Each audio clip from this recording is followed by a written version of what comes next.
Hello friends, मेरा नाम भरत कुमार है। आज मैं आप सबको अपनी लाइफ की जर्नी के बारे में कुछ डिस्कस करने जा रहा हूँ। तो माय डियर फ्रेंड्स, मैं स्टार्ट करता हूँ अपनी लाइफ जर्नी। मेरी जर्नी स्टार्ट होती है बिहार में। एक मधुबनी डिस्ट्रिक्ट है।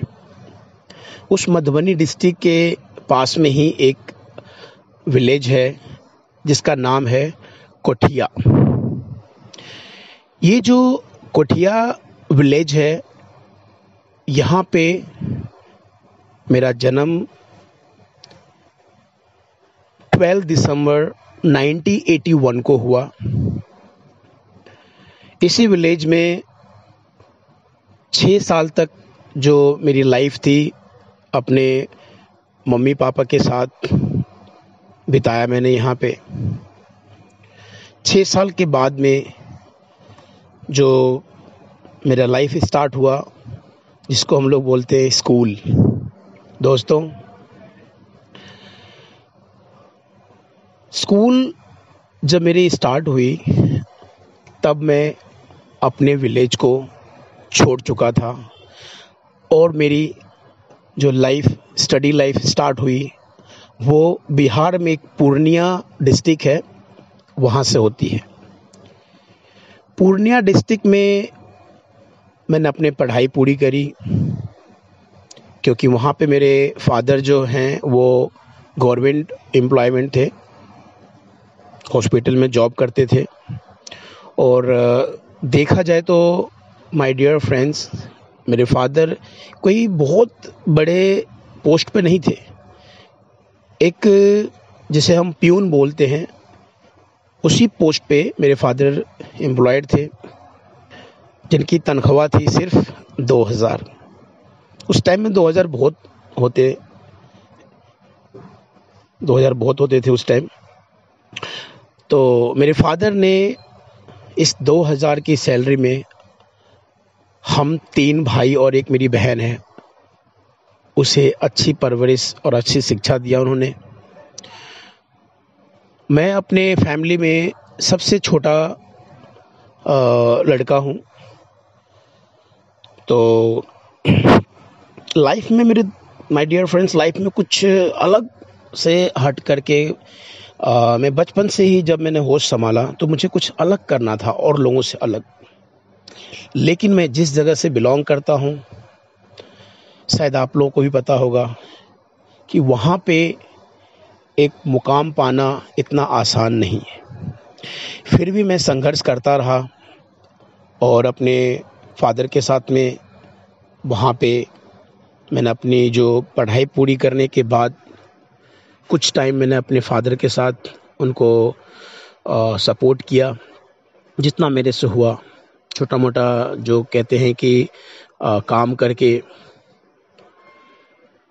माय डियर फ्रेंड्स, मेरी जो आत्मा थी वो अंदर से झिंझोड़ रही थी मुझे कि भरत, क्या कर रहा है तू? तेरी लाइफ यहाँ नहीं है, तू कुछ कर सकता है। ऐसे मेरे दोस्त लोग भी कहते थे कि भाई, तेरे अंदर बहुत ही टैलेंट है, तू बहुत कुछ कर सकता है, तो यहाँ से निकल। लेकिन बचपन से एक शौक था कि जाना है तो फौज में जाना है। लेकिन कहते हैं ना कि हर इंसान सोचता कुछ है और होता कुछ है। फिर भी मैंने जैसे तैसे करके ब्लैक कैट कमांडो का नाम सुना होगा आप लोगों ने, उसमें मैंने फॉर्म भरा और आप लोग का आशीर्वाद से मेरे पास में जो है सो कॉल लेटर भी आया। बहुत खुश हुआ मैं उस दिन। मेरे घर वाले सभी बहुत खुश थे, मेरे जितने भी मेरे फ्रेंड्स थे वो लोग भी बहुत खुश थे। लेकिन शायद भरत को ये नहीं मालूम था कि जिस चीज़ के लिए आप इतने खुश हो रहे हो वो एक गलत रास्ता है। क्योंकि मैं तो यही सोच रहा था कि ब्लैक कैट कमांडो में मैंने फॉर्म भरा है तो मेरी लाइफ तो सेटल है। दोस्तों, शुरू होती है मेरी नेक्स्ट जर्नी। विलेज से लेकर के एक बड़ा सिटी शहर जिसको हम कहते हैं पटना। हम बिहार के रहने वाले लोगों के लिए पटना जो है एक बहुत ही बड़ा शहर है। लोग तरसते हैं वहाँ पे गांव से आने के लिए। मैंने ब्लैक कैट कमांडो के लिए जो है सो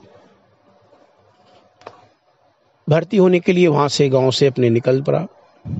दोस्तों, एक ऐसा लड़का जो कभी गांव से बाहर निकला नहीं और अचानक उसे शहर में आना पड़ा, तो आप लोग सोच सकते हैं कि कैसा माहौल होगा उसके लिए। ना कोई जान, ना कोई पहचान, फिर भी जज्बा लिए पटना की तरफ चला मैं।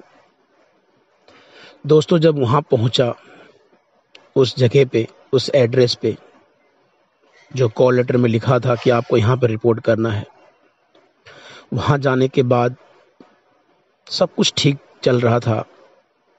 हमने अपनी सारी डॉक्यूमेंट्स वहाँ जमा कर दिए, सब कुछ किए।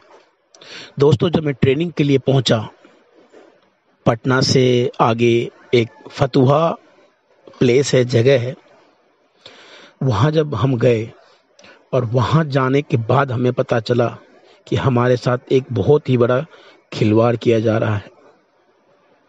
दोस्तों, वो ब्लैक कैट कमांडो की जॉब नहीं थी। दरअसल वो एक सिक्योरिटी गार्ड की जॉब थी, जो लोगों को बिहार में आज भी मुझे लगता है कि हमारे ऐसे लोगों को, हमारे जैसे लड़कों को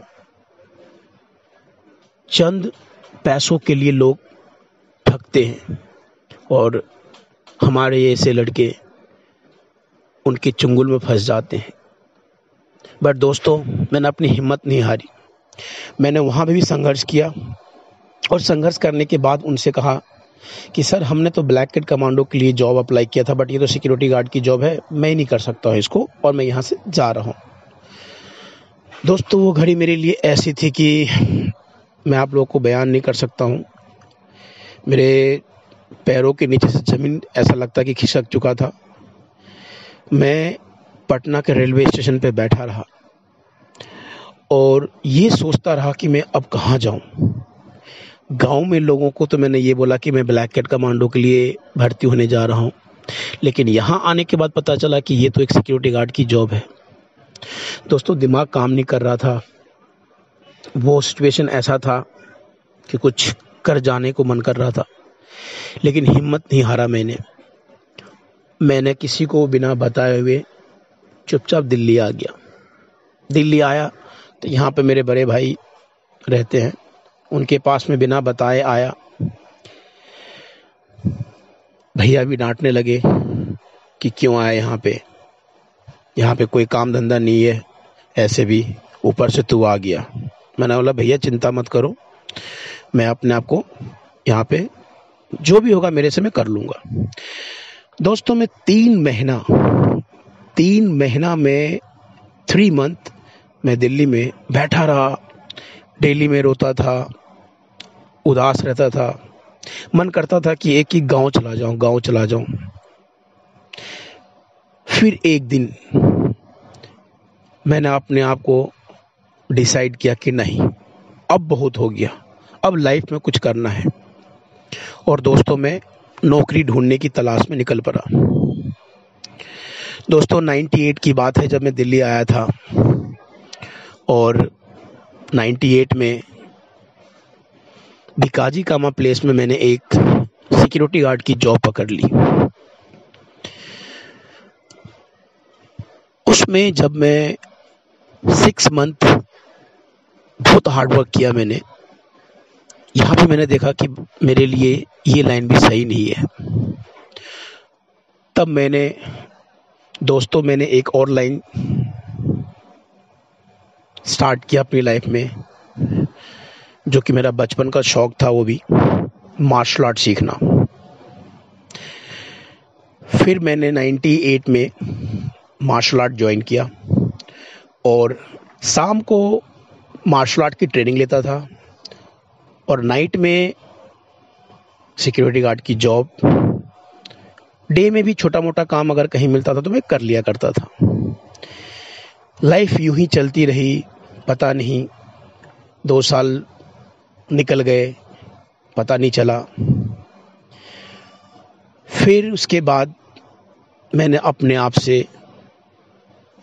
ये डिसाइड किया कि भरत क्या कर रहा है, अपनी लाइफ को कहाँ लेके जा रहा है। दोस्तों, उसी बीच मैंने फिर से वो जॉब छोड़ करके और ग्रुप 4 सिक्योरिटी एजेंसी है जो हॉलैंड कंट्री की है, उसे मैंने ज्वाइन किया। वहाँ पे मेरी रैंक पर्सनल सिक्योरिटी ऑफिसर का था, बट मार्शल आर्ट को छोड़ा नहीं। दोस्तों, उसमें भी बहुत संघर्ष किया। उसमें भी मैंने नाइट शिफ्ट लिया हुआ था ताकि मेरा जो मार्शल आर्ट का लाइन है वो छूट ना जाए। ऐसी ज़िंदगी चलती रही। फिर लाइफ में जब मैं मार्शल आर्ट में ट्रेंड हो गया तो मुझे एक अपॉर्चुनिटी मिली, मौका मिला मुझे कि क्या आप स्कूल में मार्शल आर्ट ट्रेनिंग दे सकते हो बच्चों को। मैंने कहा यस। फाइनली मैंने उस सिक्योरिटी गार्ड की जॉब की छोड़ करके और दिल्ली में ही डीएवी स्कूल है बसंत विहार में, वहाँ मैंने ये मार्शल आर्ट की ट्रेनिंग देना चालू किया और उस टाइम मेरी तनख्वाह थी 2000 रुपया।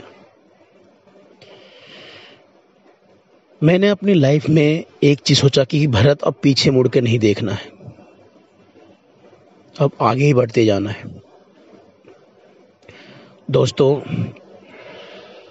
मार्शल आर्ट की ट्रेनिंग लेने के बाद मैं उस मकाम पर पहुंच चुका था कि मैं अब रुकने वाला नहीं था। इसी मार्शल आर्ट की लाइन में संघर्ष करता रहा। संघर्ष करते करते काफ़ी अपनी लाइफ में मैंने उतार चढ़ाव देखा।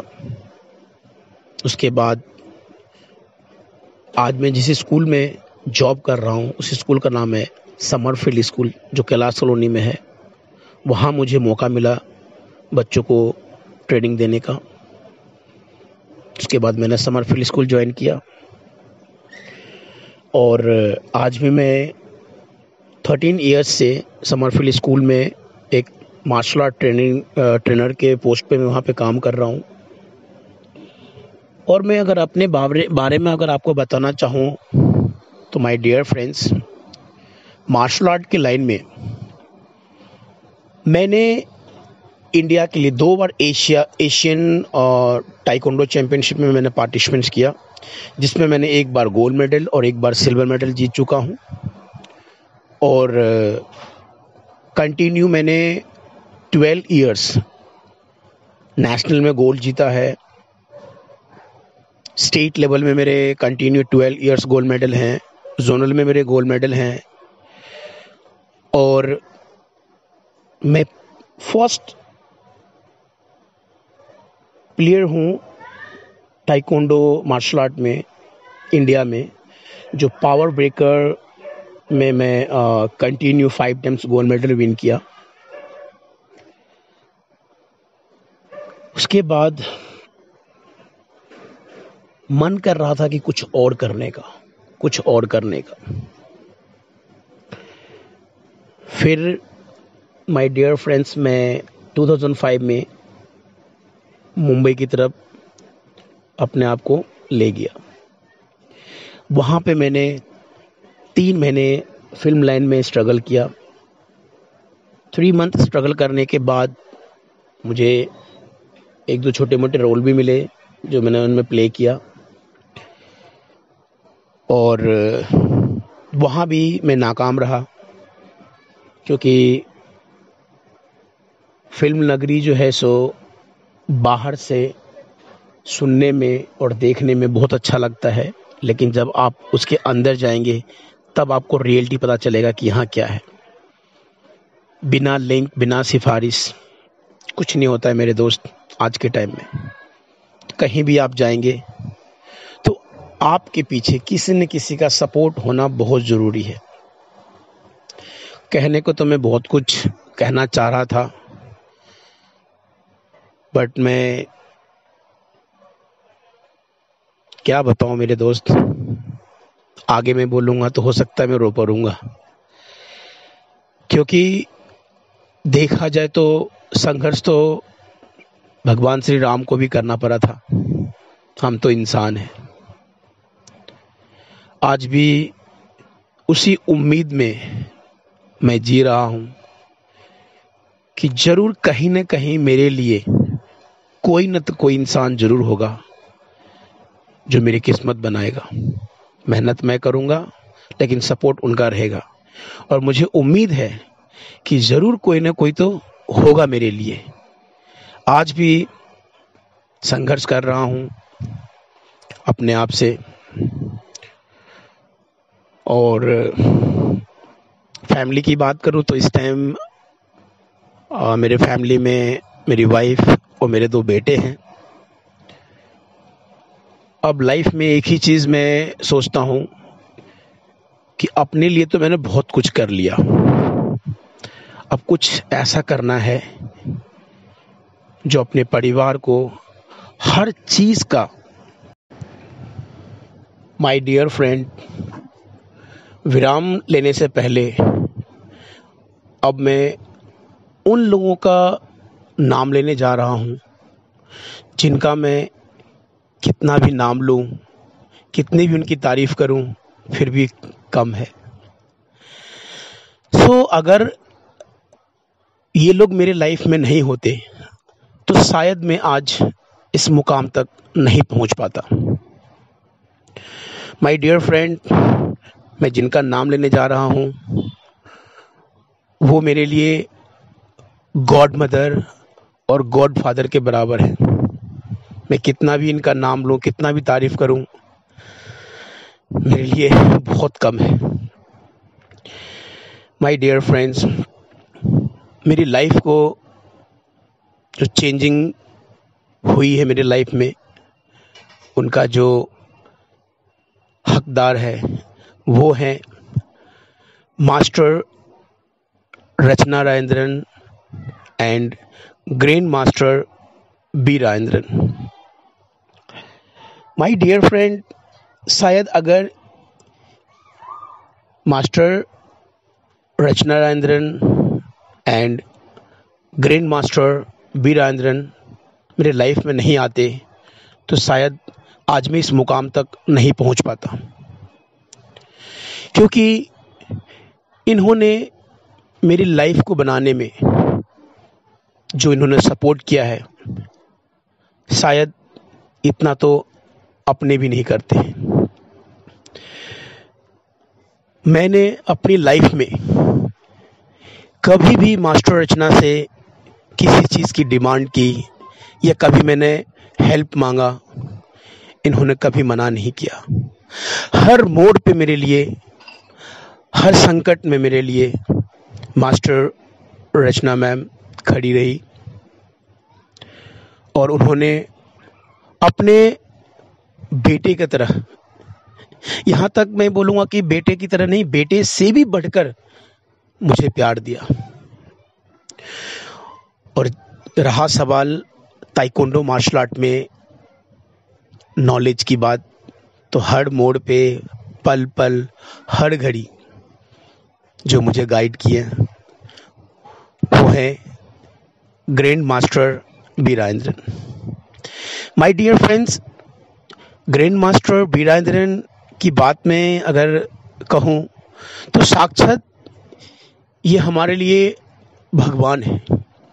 अगर मेरे को कोई बोले कि भगवान कहाँ है, तो मैं उनसे यही कहूँगा कि अगर भगवान को देखना है ना, तो एक बार मास्टर रचना राजेंद्रन और ग्रैंड मास्टर बी राजेंद्रन को आप एक बार देख लो।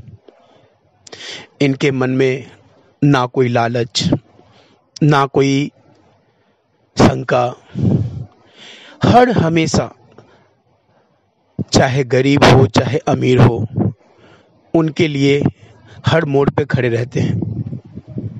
माय डियर फ्रेंड्स,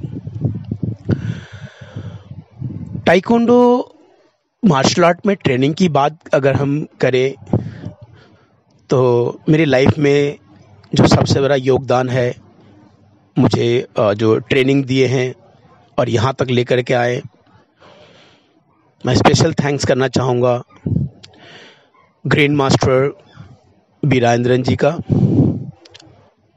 और मास्टर नरेंद्र सिंह रावत, साबुम संदीप सागर एंड साबुम नीरज प्रेमी।